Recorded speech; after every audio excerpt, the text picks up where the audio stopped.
In this segment, we will discuss the concept of sentencing. The term sentencing refers to the imposition of punishment after a defendant has been found guilty of a crime. That guilty finding may be the product of the defendant's plea or admission, or the guilty finding may be the result of a verdict after trial. Once a criminal defendant has been found guilty, it is up to the judge to decide his or her punishment. Sentencing or punishments come in various forms. On one end of the spectrum, sometimes a court may elect to impose no punishment on a defendant after he or she has been convicted of a crime. Additional forms of punishment then include things such as probation, which means court supervision, which may be with or without various conditions.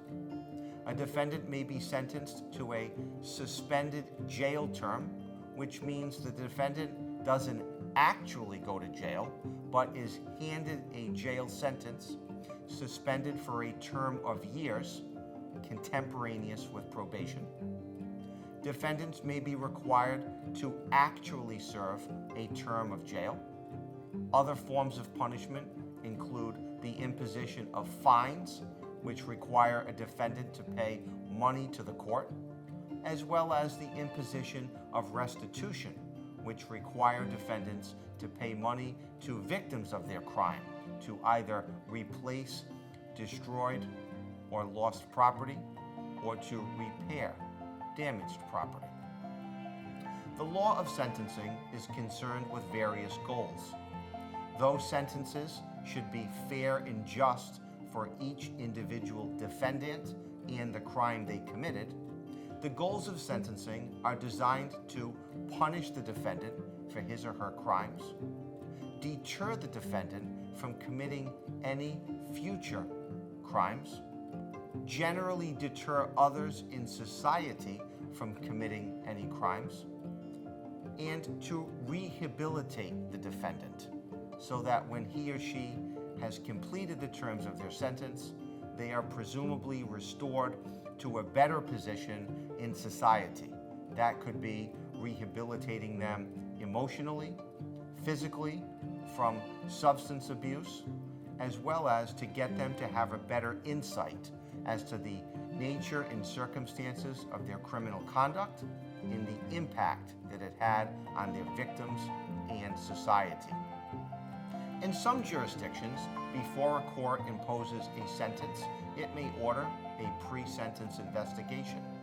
This would require the jurisdiction's probation department to gather information regarding the defendant's crime, his or her victims, as well as the defendant's individual background and circumstances, all of which are assembled into a report for the judge to consider before deciding upon a sentence. At the time of sentencing and in preparation for it, the parties are also given an opportunity to advocate for the punishment that they believe is most appropriate in the case.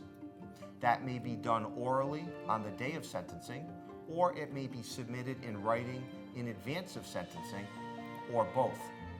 If the parties can agree upon the sentence, they will submit their agreement to the court for approval. If they cannot agree on a sentence, they will submit their respective sentencing arguments and recommendations and leave it to the judge to decide. Finally, and perhaps most importantly, on the day of sentencing, the defendant will be called upon to make a statement if he or she chooses. If a defendant elects to make a statement at the time of sentencing, he or she should express remorse for their crimes and accept full responsibility for both their actions and the consequences that it had on others. Sentencing is a critical stage of the criminal justice system. If you've been convicted of a crime and you are concerned about getting the best possible sentence in your case, call my office for a free consultation.